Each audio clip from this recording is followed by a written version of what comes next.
आमच्यासारख्या लोकही काय करायचं म्हणजे बिकॉज आमचं काही स्केड्यूलच नाही आहे. म्हणजे मी आज ठीक आहे, आज मंडे आहे, मी ऑफिसला आहे दिवसभर, चलो मी त्या दिवशी मला जमेल, टायमावर लंच केला. मला आठवड्यातनं 2 दिवस मी मीटिंगसाठी कधीही ट्रॅव्हल करतो. आमच्या शूट्स असतात, आम्ही ट्रॅव्हल करतो. लास्ट वीक पुण्याला 2 शूट होते, आमचा लंच स्किप झाला बिकॉज टायमात दुसऱ्याकडे स्केड्यूल दिला होता. अशा वेळेला आमच्यासारख्या लोकही काय करायचं to make sure that we stay healthy? पहिली गोष्ट, बाहेर खाऊ नका. म्हणजे बेस्ट ऑप्शन आहे, बाहेर नका खाऊ. तुम्ही तुमचं जर फूड कॅरी करू शकत असाल तर बेस्ट आहे. पण कसं असतं, आता मी सांगत नाही कोणाला की तुम्ही 10 वाजताच खा, 12 वाजताच खा, 2 वाजता. तुम्हाला जेव्हा भूक लागेल तेव्हा खा. अच्छा, ओके. बस एवढंच करा आणि पोट भरेल एवढंच खा. ओव्हर इटिंग करू नका.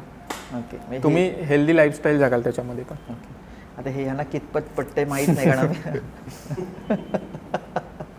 बाहेरच खातो. शूटला गेलं की आमचं म्हणजे गाडी निघाली की पहिलं असतं की येताना कुठल्या हॉटेलला थांबायचं आणि काय ऑर्डर करायचं.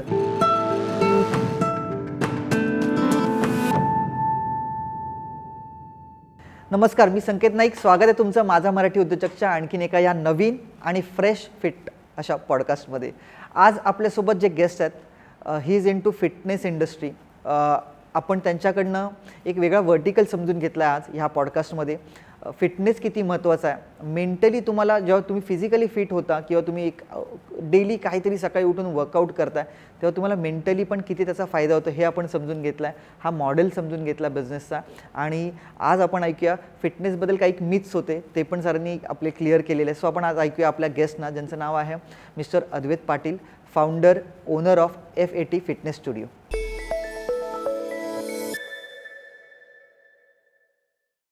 अद्वैत, स्वागत आहे तुमचं माझा मराठी उद्योजकच्या आणखीन एका या नवीन पॉडकास्टमध्ये. थँक्यू सर, मला तुमच्या पॉडकास्टला इन्व्हाइट केल्याबद्दल. Yes, muscle building, weight gaining अशा जिम्स आहेत, पण तुम्ही तसं एक ट्रेडिशनल कन्व्हेन्शनल प्रॅक्टिस न करता फिटनेस स्टुडिओ, म्हणजे तुमच्या ब्रँडचं नावच आहे F80 फिटनेस स्टुडिओ. तर फिटनेस स्टुडिओचं काय मिनिंग आहे आणि एक्झॅक्टली हा वेगळा थोडासा अप्रोच देण्याचा काय तुमचा एक माइंडसेट काय होता तेव्हा चालू करताना? First of all, F80 fitness studio हा एक कन्सेप्ट असा आहे की ज्यामध्ये तुम्ही कन्व्हेन्शनल वर्कआउट न करता जे वर्कआउट करून तुम्हाला डे टू डे लाईफमध्ये तुमच्या ॲक्टिव्हिटीज इझी होतील. ओके. लाईक आता तुम्हाला स्टेप्स वगैरे कुठे चढायचे आहेत किंवा पटकन वजन उचलायचं आहे किंवा कुठे रन करायचं आहे, तर त्या ज्या ॲक्टिव्हिटी आहेत त्या एक टाईप ऑफ एक्सरसाइजेस आहेत, तर त्या ॲक्टिव्हिटी तुमच्या इझी झाल्या पाहिजे. सो त्यासाठी आम्ही अशी ट्रेनिंग ठेवली की जेणेकरून त्या ॲक्टिव्हिटी तुमच्या इझी होतील.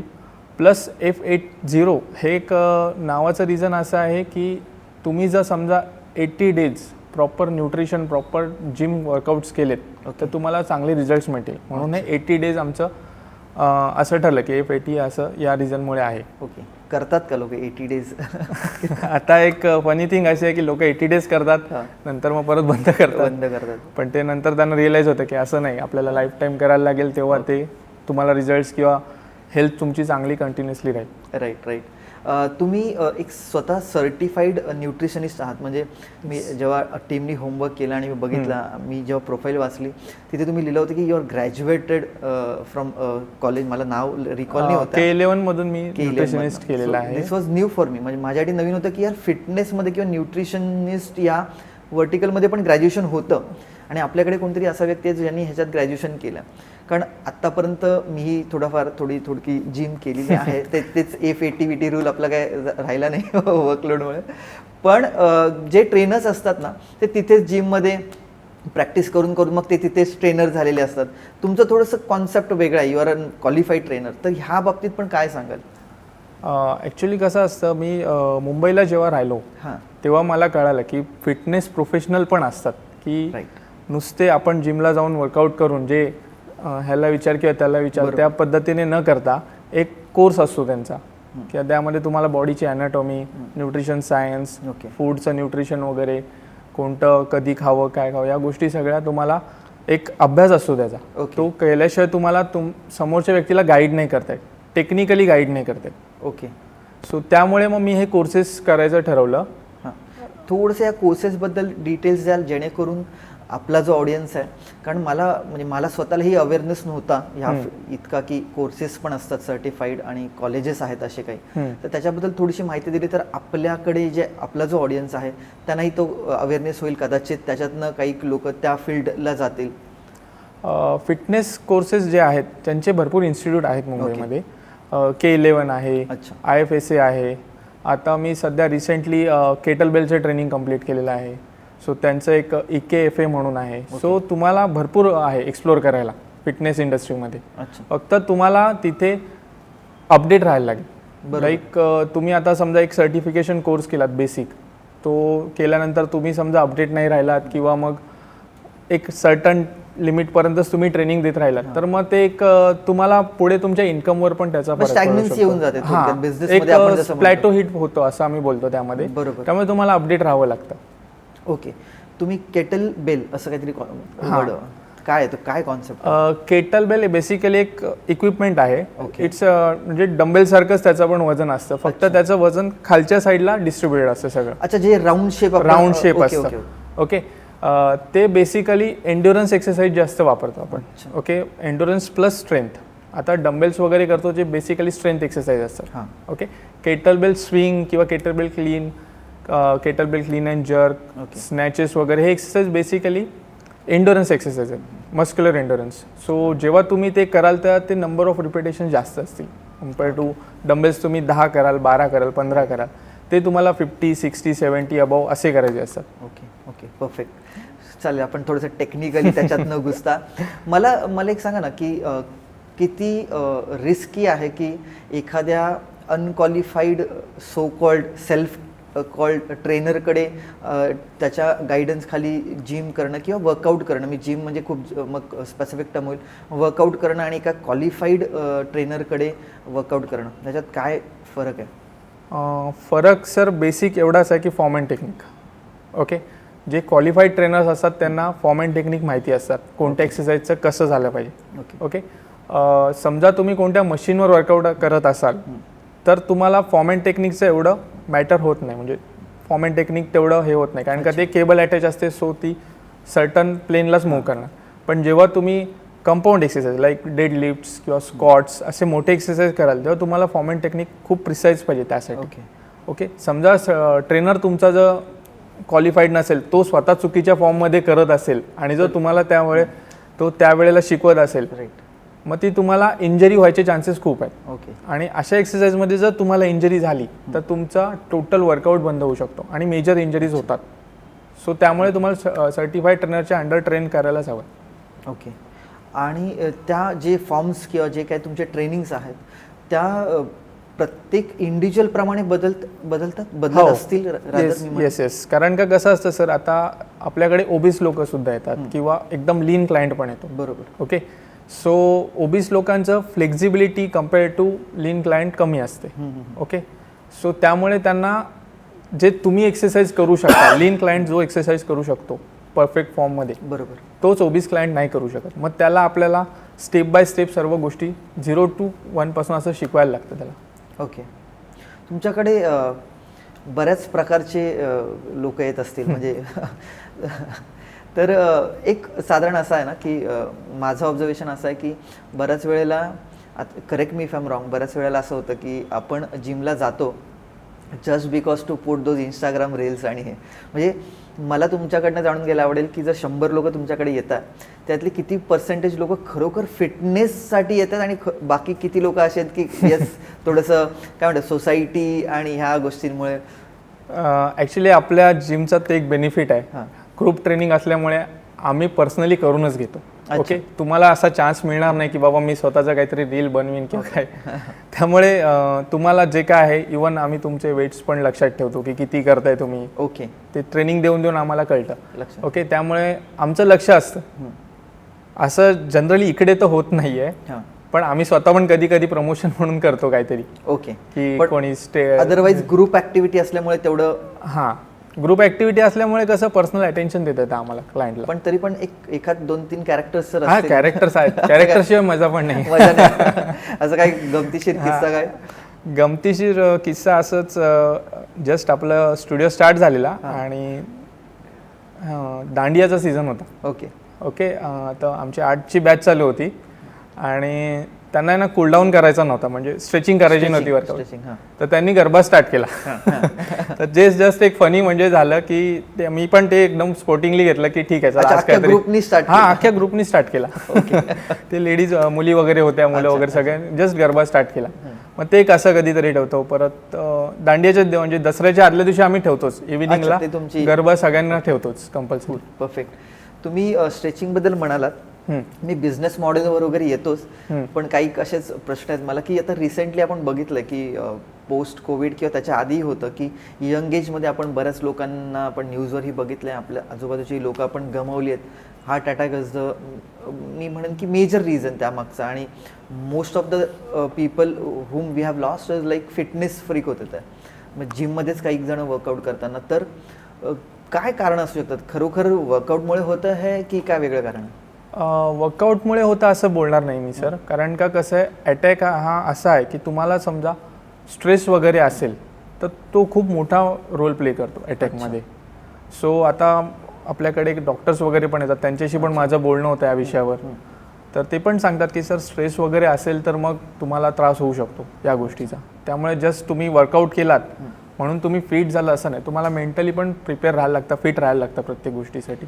राईट. पण आज आपण म्हणजे एक उद्योजक म्हटलं की मेंटली खूप चॅलेंजेस आहेत, अप्स अँड डाऊन्स बिझनेसमध्ये चालू असतात, त्यामुळे मेंटल स्ट्रेस हा असतोच. पण त्याबरोबर मला वाटते उद्योजकांनी फिजिकली पण थोडंसं फिटनेसवर भर द्यायला पाहिजे का, लक्ष द्यायला पाहिजे? हो, नक्की.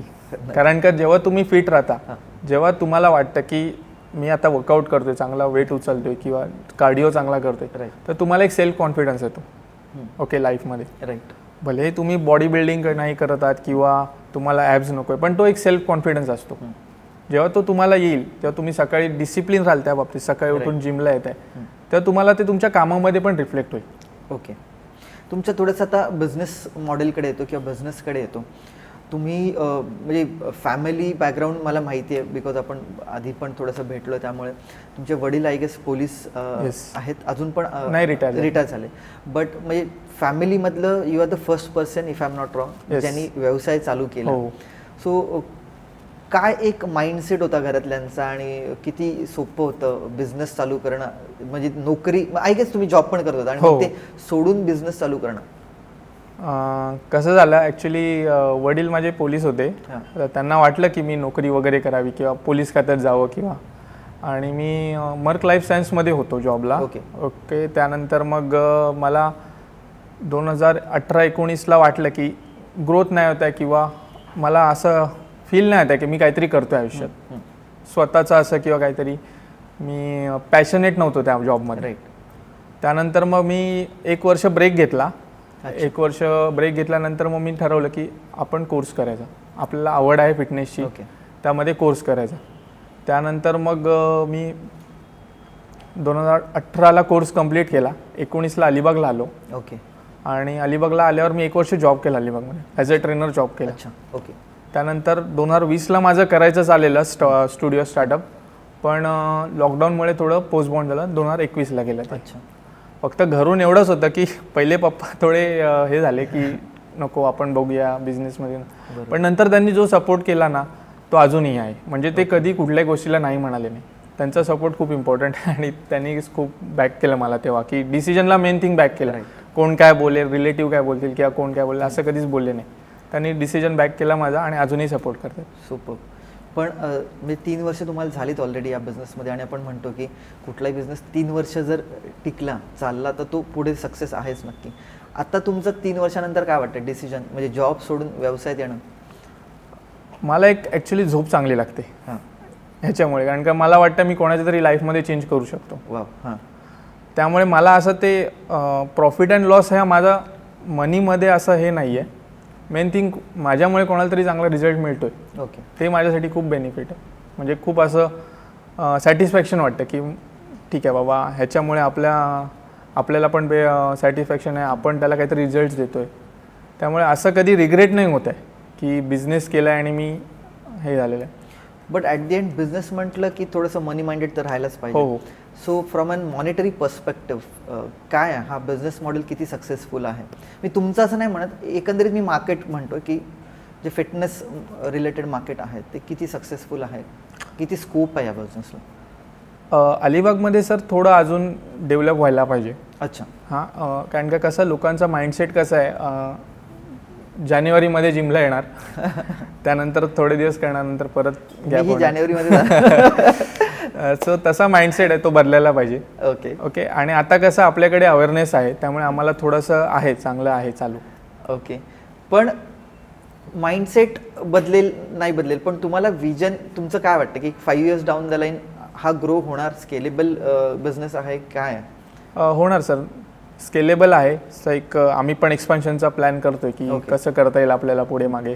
जस्ट फक्त क्लायंट्स आम्हाला स्वतःहून बोलतात सर की तुम्ही थोडं वाढवून घ्या किंवा थोडंसं जागा अजून एक्सपान्शन करा.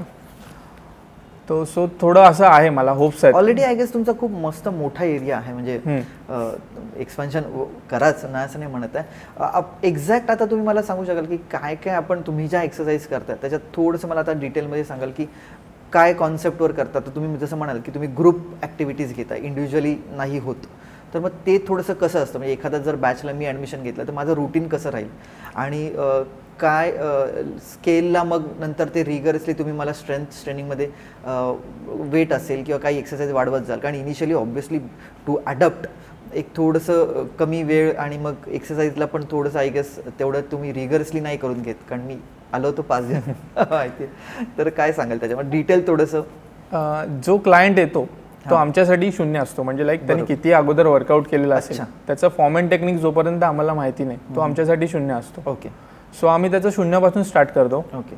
आणि तो जसा पिकअप करेल, जनरली आम्ही 1 वीकचा पिरियड पकडतो. 1 वीकमध्ये याला आपण सगळं ट्रेन करायचं आहे, सगळे एक्सरसाइज शिकवायचे त्याला, त्यानंतर याला बॅचमध्ये ग्रुपमध्ये ॲड करून घ्यायचा. ओके. 1 वीकच्या अगोदरच समजा तो व्यवस्थित करत असेल तर मग त्याला लवकर घेतो आम्ही बॅचमध्ये. ओके. आणि समजा 1 वीक पण आम्हाला वाटलं की नाही करत आहे किंवा काही फॉर्म अँड टेक्निक अजून इम्प्रूव्ह व्हायला पाहिजेत, सो जोपर्यंत त्याचे होत नाही तोपर्यंत घेत नाही. आणि एकदा तुम्ही बॅचमध्ये आलेत तर तुमचं एकदम लाईट वेटनी एक्सरसाइज स्टार्ट होतात. नंतर जसं तुम्ही स्ट्रेंथ पकडत जाल तसं तसं तुम्हाला वेट तुमचं वाढत जाणार. ओके. मग तुम्हाला पण स्वतःहून कॉन्फिडन्स येतो की नाही सर मी जास्त करू शकतो आहे, मग आम्ही पुश करतो की जास्त केलं काही प्रॉब्लेम नाही. ओके. आणि काय साधारण एक बॅच साईज असते तुमची, आणि काय फी स्ट्रक्चर वगैरे असतो? बॅच साईज आपली साधारण 8 ते 10 लोक आपण घेतो, पण 10 मॅक्स घेतो, कारण का कसं होतं मग थोडं लक्ष द्यायला प्रॉब्लेम होतो. सो 10 लोक आम्ही मॅक्स घेतो. पण कधी कधी काय होतं, जे ऑफिसवाले असतात ते लोक थोडे इकडे तिकडे ॲडजस्ट करायला लागतं, पण ते काही प्रॉब्लेम येत नाही आम्हाला. सो बॅचमध्ये 8 ते 10 लोक, आणि मंथली आपण 1300 रुपीज चार्ज करतो. ओके. पण ह्या सगळ्याच्यात मग तुम्ही तुमच्या फिटनेसवर कसा लक्ष देता, कशी काळजी घेता, किंवा तुमच्या फिटनेसचं सिक्रेट पण सांगून, लाईक फिटनेसचा सिक्रेट ॲक्च्युली मी प्रोफेशनल क्रिकेट खेळत होतो बरेच वर्ष. ओके. त्यामुळे मला थोडं ते फिटनेसची आवड तिथूनच आहे. त्यामुळे मी कसाही वेळ काढतोच माझ्या फिटनेससाठी, 1-1.5 तास तरी, की बॅचेस संपल्या, चला आता आपल्याला वेळ आहे, थोडं वर्कआउट वगैरे करूया. तुमचा काय डाएट प्लॅन आहे? बेसिकली मी शुगर थोडी कमी खातो आणि प्रोटीन इनटेक कम्प्लीट करायला ट्राय करतो, की आपल्याला माझ्या वेट एवढं तरी ॲटलिस्ट प्रोटीन खायला पाहिजे. So you are a certified nutritionist, right? न्यूट्रिशनबद्दल किंवा काय एक डाएट प्लॅन असला पाहिजे रेग्युलरली, काय, how do you categorise it, म्हणजे कुठल्या कुठल्या कॅटेगरीच्या लोकांना काय काय वेगळ्या वेगळ्या डाएट प्लॅन तुम्ही सजेस्ट करा? जे लोकांना म्हणजे ओबीस आहेत, लाईक 25 kgs 30 kgs ओव्हरवेट आहेत त्यांच्या आयडियल बॉडी वेटपेक्षा, त्यांनी तर टोटल शुगर बंदच करायला पाहिजे. ओके. कारण का त्याला फ्युचरमध्ये खूप त्रास होऊ शकतो. ओके. आणि इंडियामध्ये टाईप 2 डायबेटीस भरपूर लोकांना आहे. ओके. आणि त्यात टाईप 2 प्री डायबेटिक स्टेजला पण भरपूर लोक आहेत, ते टेस्ट नाही करत म्हणून माहिती नाही, अशी कंडिशन. बरोबर. सो त्या लोकांनी शुगर तर टोटल कंट्रोल करायला पाहिजे. कारण का शुगर ही अशी गोष्ट आहे की तुम्ही एक्सेस खाता तर तुम्हाला कळत नाही. ओके. म्हणजे आता तुम्ही जेवणानंतर कोणी एक्स्ट्रा चिकन खाणार नाही किंवा एग्स खाणार नाही, कोणतरी काहीतरी डेझर्टच बघेल, तर ते आपण एक्सेस खातो आपल्याला कळत नाही. सो बेसिकली मी सगळ्यांना सांगतो की शुगर कट डाऊन करा, ऑटोमॅटिक तुमची गट हेल्थ पण इम्प्रूव्ह होईल, प्लस तुमचा वेट लॉस वगैरे पण होईल. ओके. आणि ज्यांना मसल गेन वगैरे करायचं आहे त्यांनी प्रोटीन इंटेक त्यांचा जेवढी रिक्वायरमेंट आहे बॉडीला, जसा तुमचा वर्कआउट आहे त्याप्रमाणे ठेवली, त्यांना चांगले रिझल्ट मिळते. प्रोटीन इंटेक्ट म्हणजे फूडमधनं, राईट? फूडमधून सप्लिमेंट्स तुम्ही घेऊ शकता. बट सप्लिमेंट्स किती, is it good or bad? कारण आपण, so I am not from this field, त्यामुळे आपण जे ऐकतो त्याच्यावरच थोडासा विश्वास ठेवतो. कारण सप्लिमेंट्सबद्दल बऱ्याच आपण ऐकतो न्यूजवर वगैरे की सप्लिमेंट्स जास्त झाल्यामुळे आणि त्याच्यामुळे ही साईड इफेक्ट्स आहेत. तसं काय म्हणायचं सप्लिमेंट्स? सप्लिमेंट्समध्ये सर व्हे प्रोटीन तुम्ही घेऊ शकता. ओके, आता व्हे प्रोटीन पावडर आहे त्याच्याबद्दल खूप गैरसमज आहे लोकांना की नाही हे घेतल्यावर किडनी फेल होते किंवा वेरच काही होऊ शकतं. पण तुमच्याकडे समजा तुमचा सेलर जेन्युइन आहे, जेन्युइन प्रोडक्ट तुम्हाला देतोय, तर त्याचे काही साईड इफेक्ट होणार नाही. कोणीही घेऊ दे, वुमन घेऊ दे, ओल्ड एज घेऊ दे किंवा यंग मॅन घेऊ दे, काही प्रॉब्लेम होणार नाही. अच्छा, ओके. आता तुम्ही जे न्यूट्रिशन किंवा डाएटबद्दल बोलता, तर ठीक आहे, एखाद्याचा जेव्हा स्पेसिफिक स्केड्यूल असो, सेट स्केड्यूल, त्याला डाएट करणं किंवा ते जे काय आपण ठरलेल्या टायमात खातोय जो काय डाएट प्लॅन असेल त्याप्रमाणे, आमच्यासारख्या लोकही काय करायचं? म्हणजे बिकॉज आमचं काही स्केड्यूलच नाही आहे. म्हणजे मी आज ठीक आहे, आज मंडे आहे, मी ऑफिसला आहे दिवसभर, चलो मी त्या दिवशी मला जमेल, टायमावर लंच केला. मला आठवड्यातनं 2 दिवस मी मीटिंगसाठी कधीही ट्रॅव्हल करतो, आमच्या शूट्स असतात, आम्ही ट्रॅव्हल करतो. लास्ट वीक पुण्याला 2 शूट होते, आमचा लंच स्किप झाला बिकॉज टायमात दुसऱ्याकडे स्केड्यूल दिला होता. अशा वेळेला आमच्यासारख्या लोकही काय करायचं to make sure that we stay healthy? पहिली गोष्ट, बाहेर खाऊ नका. म्हणजे बेस्ट ऑप्शन आहे, बाहेर नका खाऊ. तुम्ही तुमचं जर फूड कॅरी करू शकत असाल तर बेस्ट आहे. पण कसं असतं, आता मी सांगत नाही कोणाला की तुम्ही 10 वाजताच खा, 12 वाजताच खा, 2 वाजता. तुम्हाला जेव्हा भूक लागेल तेव्हा खा. अच्छा, ओके. बस एवढंच करा आणि पोट भरेल एवढंच खा. ओव्हर इटिंग करू नका. ओके, तुम्ही हेल्दी लाईफस्टाईल जगाल त्याच्यामध्ये पण. ओके. आता हे ह्यांना कितपत पटते माहीत नाही, कारण आम्ही बाहेरच खातो. शूटला गेलं की आमचं म्हणजे गाडी निघाली की पहिलं असतं की येताना कुठल्या हॉटेलला थांबायचं आणि काय ऑर्डर करायचं. ठीक आहे, पण तुमचं सजेशन नक्कीच आम्ही ब्रेनस्टॉर्मिंग सेशनमध्ये डिस्कस करू, की कळलं ना, ब्रेनस्टॉर्मिंग सेशनमध्ये डिस्कस करू की बाहेर खायचं नाही आणि will try to carry tiffins. बघूया किती डब्बे कॅरी करता येतात. Okay, sorry. So coming back to the business again, किती मोठी टीम आहे किंवा तुम्ही सिंगल हँडेडली हे सगळं हँडल करता? कसं आहे टीम? इन द सेन्स आमचं कसं आहे, किक बॉक्सिंगचं सेक्शन वेगळं आहे. तो कौस्तुभ आहे आमचा, तो बघतो किक बॉक्सिंगचं सर्व. त्यामध्ये तुम्हाला सेल्फ डिफेन्स वगैरे सगळं शिकवतो आपण. ओके. माझ्यासोबत एक मुलगा असतो पारस म्हणून, तो बॅचेस वगैरे हँडल करतो. मी नसेल किंवा मग तो इव्हिनिंगच्या बॅचेस तो सर्व बघतो. ओके. त्याला पण चांगलं नॉलेज आहे, तो पण चांगला वर्कआउट करून घेतो. त्यामुळे काय असं इश्यू नाही, वर्कलोड असं होत नाही. राईट. किती सेटअप कॉस्ट आहे टोटल? इनिशियल आम्ही स्टार्ट केलं त्या 5.5 वगैरे असेल, 5.5 लाख वगैरे. ओके. त्यानंतर आम्हाला जसं जसं म्हणजे वाटलं की बाबा आपण वाढवू शकतो अजून काही, मग हळूहळू आम्ही जे गरजेचे इक्विपमेंट्स वगैरे आहेत ते हळूहळू परचेस करायला स्टार्ट केले. बट स्टील एक म्हणतात ना, एक एसेन्शियल इक्विपमेंट्स जे टू स्टार्ट करायला किती, म्हणजे 5.5 लाखात तुम्ही म्हणताय की तुमचे इक्विपमेंट्स आले, बट अदरवाईज तुमचं जे काय म्हणू शकतो प्लेस ऑफ जसं ॲक्टिव्हिटी आहे किंवा हा जो काय तुमचा जिम आहे याचा पण सेटअप कॉस्ट वगैरे असेल ना असोसिएट? हां, मॅट वगैरे जे असतात त्या खूप कॉस्टली जातात. ओके. कारण का कसं असतं, त्या रबरच्या बनलेल्या असतात आणि त्यात आपण फर्स्ट फ्लोअरला, सो आम्हाला 25 mm ची मॅट टाकायला लागली, खाली इम्पॅक्ट नको जास्त व्हायला म्हणून. देन डंबेल्स वगैरे असं धरून आम्हाला 4-4.5 लाखापर्यंत ते झालं. नंतर मग जागेचं डिपॉझिट वगैरे धरून 5.5 पर्यंत गेलं सगळं टोटल. आणि ऑपरेशनल कॉस्ट? ऑपरेशनल कॉस्ट फक्त जस्ट तुम्हाला सध्या लाईट बिल वगैरे, ओके, आणि जस्ट आपलं वॉटर बिल वगैरे सगळं जस्ट, बाकी काही नाही. आता किती बॅचेस चालतात तुमच्या टोटल 10 बॅचेस चालतात डेली 10 बॅचेस. 1 hour पर बॅच? 1 hour पर बॅच. सो तुम्ही more than 10-12 hours your working? हो, मी घरातनं 5:30ला निघतो सकाळी हां, आणि 6ची पहिली बॅच असते. अरे वा. आणि जेव्हा ट्रेनर नव्हता मी हायर केलेला, सगळं एकटाच करायचो, तेव्हा मी रात्री 9ला घरी जायचो. 7:30 ते 8:30ची बॅच संपायची आणि मी राहतो सारळला, सो तिथून मला इथनं अर्धा तास लागतो जायला. अच्छा. तर मी रात्री 9ला घरी जायचो. नंतर जेव्हा मी ट्रेनर हायर केला तर ते थोडं इझी झालं, मी 8ला वगैरे जायला लागलो घरी. मग सारळी तुमच्या आत्ता आपण बसलोय तिथनं ऑलमोस्ट 20 किलोमीटर्स आहे. येस. डेली तुम्ही हो. करता? ओके, वा. आता ट्रेनर आल्यामुळे तुम्हाला थोडंसं तुमचं लाईफ इझी झालं असेल, पण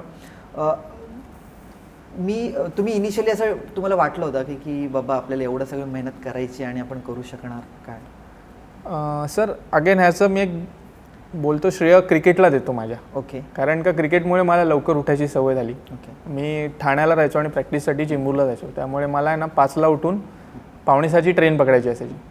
तर तिथे मला जी सवय झाली त्यामुळे मला आता काहीच वाटत नाही की मी कितीही लेट झोपलो तरी पण मला सकाळी बॅच घ्यायची आहे, सो मी येणार. तर मला त्याचा कॉन्फिडन्स असतो की मी उठणार, येणार, भले मी बॅच संपल्यावर घरी जाऊन झोपीन, पण तुमचा वर्कआउट मी घ्यायला येणारच, हा कॉन्फिडन्स आहे मला. पण आपण म्हणतो ना की मराठी तरुण मेहनत करायलाच थोडासा मागे पडतो, म्हणून कदाचित बिझनेसमध्ये येत नाही आणि आल्यावर तो सक्सेस होत नाही. तर त्याला आत्ता ह्या नोटवर काय मेसेज द्याल?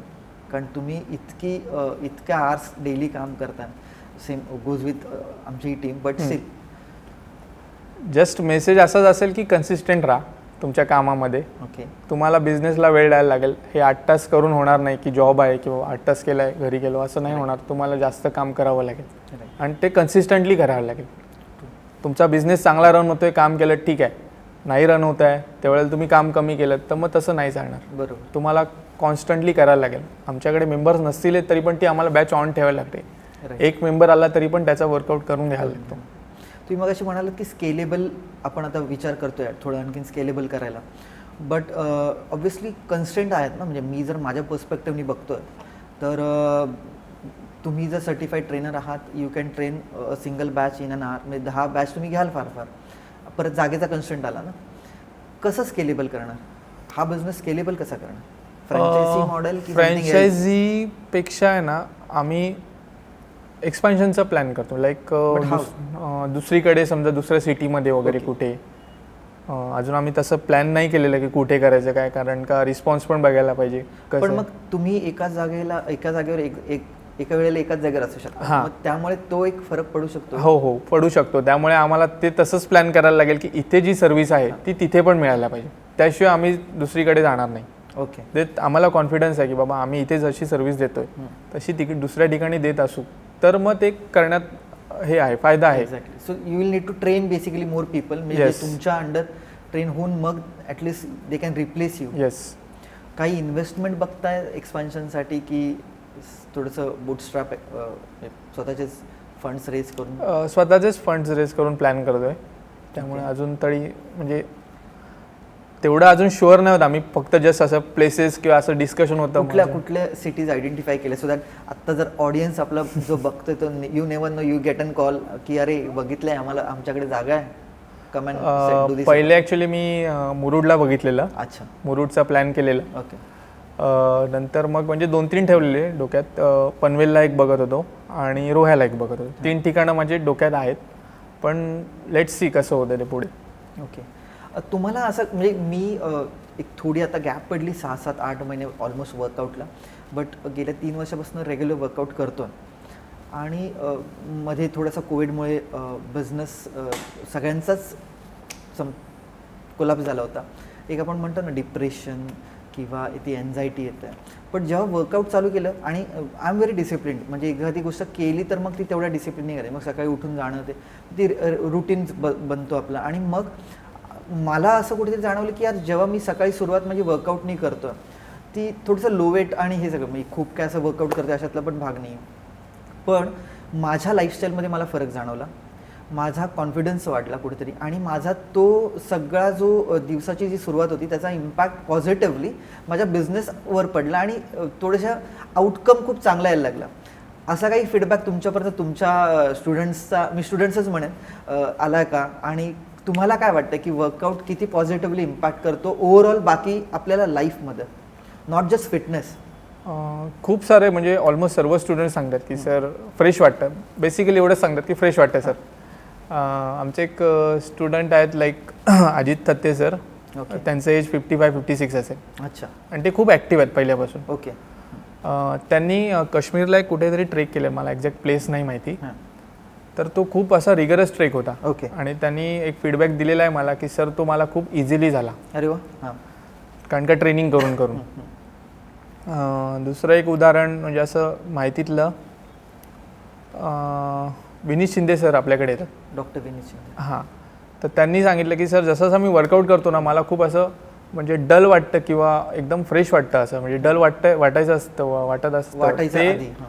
आता बंद झालं आहे टोटल. ओके. त्यांना खूप असं फ्रेश वाटतं. बॅक वगैरे पेन त्यांचं व्हायचं बसून बसून काम करून किंवा मग पेशंट बघून बघून OPD मध्ये. सो त्यांना ते आता कमी झालेलं आहे खूप. Okay, great. चलेगा. तुम्ही बिझनेसबद्दलही सांगितलं. एक लास्ट नोटवर, एंडिंग नोटवर मराठी तरुणाला काय मेसेज द्याल फ्रॉम दोन पर्स्पेक्टिव्ह. एक की तुमची जी जिद्द आहे स्वतःच्या व्यवसायात, तुम्ही जसं म्हणाल की 5:30ला उठतोय मी आणि रात्री 9ला 10ला घरी जातो, तर त्या पर्स्पेक्टिव्हनी, आणि एक 3 वर्ष तुम्ही सतत एक कन्सिस्टंटली एक व्यवसाय चालवतो, because it is very difficult to run a business. तर दोन्ही पर्स्पेक्टिव्हनी मराठी तरुणाला काय मेसेज द्याल जेणेकरून मराठी तरुण व्यवसायाकडे वळेल, कारण तो आपलाच उद्देश तोच आहे माझा मराठी उद्योजकचा. सर तुम्ही बोलले तोच पॉईंट आहे की 3 वर्ष जर कोणताही बिझनेस रन होत असेल तर तो पुढे चांगला अजून एक्सपांड होईल. राईट. सो फक्त जस्ट त्यांना बेसिक काय करायचं आहे की तुम्हाला तुमच्या कामामध्ये डिसिप्लिन राहायचं आहे, कामाशी प्रामाणिक राहायचं आहे, एवढंच इम्पॉर्टंट आहे. बाकी तुम्हाला रिझल्ट्स मिळणार 100%. ओके, एवढंच सांगायचं आहे, बाकी काय असं हे नाही आहे. चलेगा. थँक्यू. खूप तुम्ही चांगली इन्फॉर्मेशन दिलीत. होपफुली आपला पॉडकास्ट बघून लोक थोडेसे फिटनेसकडे आणखीन वळतील. काही गोष्टींवर आपण थोडंसं क्लॅरिटी पण आणली. जसं मला काही प्रोटीन्सबद्दल किंवा ते सप्लिमेंट्सबद्दल डाऊट होता. होपफुली हा एक बिझनेस मॉडेल आपण आपल्या पॉडकास्टमधनं लोकांपर्यंत पोचवतो आहे. त्यातनं कदाचित तुम्हाला तुमच्या एक्सपान्शनसाठी काही कॉल्स येतील आणि ह्यातनं कदाचित जे आज तरुण आपला पॉडकास्ट बघताय त्यांना हा एक नवीन मॉडेल कळेल. कारण नॉर्मली असं होतं की आपण 10वी-12वी झाले की BCom, नंतर इंजिनिअरिंग आणि डॉक्टरेट, थोडे वेगळे व्हर्टिकल्स कधीच आपण ट्राय करत नाही किंवा पालक पण आपल्याला त्याला प्रोत्साहन देत नाही. तर हा एक व्हर्टिकल पण आपण ट्राय करू शकतो ज्याच्यात पण ग्रॅज्युएशन होतं and then you are certified trainer, you can start your own business. तर होपफुली आपल्या ह्या सगळ्या पॉडकास्टमधनं हे सगळं आपल्या तरुणांपर्यंत पोहोचेल. तुम्ही दिलेल्या माहितीबद्दल आणि वेळेबद्दल तुमचं खूप खूप धन्यवाद. Thank you sir. हा पॉडकास्ट तुम्हाला नक्कीच आवडेल. फिटनेसबद्दल आहे. एक मेंटल हेल्थ खूप गरजेची आहेच, पण तुम्ही जेव्हा फिजिकली थोडंसं आपल्या बॉडीवर आधी सुरुवातीला त्रास होईल, बट जेव्हा वर्कआउट करायला चालू करता, फिजिकल ॲक्टिव्हिटीज करता, तेव्हा फिजिकली तुम्हाला जो फ्रेशनेस जाणवतो त्याचाही पॉझिटिव्ह इम्पॅक्ट तुमच्या मेंटल हेल्थवर होतो. आणि उद्योजक असाल तर नक्कीच स्वतःच्या फिजिकल फिटनेसवर लक्ष द्या, काळजी घ्या. कशी ते आज आपण ऐकलं. आणि हा एक परफेक्ट बिझनेस मॉडेल आहे. आपण म्हणतो ना की क्वालिफिकेशन किंवा फिनान्शियली आपल्याला सेटअप करायला किंवा बिझनेस मोठा करायला आपल्याकडे तेवढं भांडवल नाही आहे. पण हा जर तुम्ही एक व्हर्टिकल बघितलात तर मी म्हणेन की 5.5-6 लाख एक खूप छोटी अमाऊंट आहे त्या मनाने की तुम्ही एक स्वतःचा बिझनेस सेटअप करू शकता. क्वालिफिकेशन डेफिनेटली खूप जास्त काय गरज नाही आहे. तुम्हाला एक ग्रॅज्युएशन 12वी नंतर तुम्ही करू शकता. सो हा पॉडकास्ट तुम्हाला आवडेल, तुमच्यापर्यंत पोचला असेल तर तुम्ही आणखीन जास्त लोकांपर्यंत पोचवा. पॉडकास्ट जास्तीत जास्त शेअर करा. आपल्या या चॅनलला सबस्क्राईब केलं असाल तर सबस्क्राईब करा आणि हा पॉडकास्ट लाईक करा. पुढल्या पॉडकास्टमध्ये लवकरच भेटू आणखीन एका नवीन गेस्ट बरोबर. तोपर्यंत तुमचा निरोप घेतो. Signing off, Sanket Naik, CEO, Digitricks tech solutions private limited.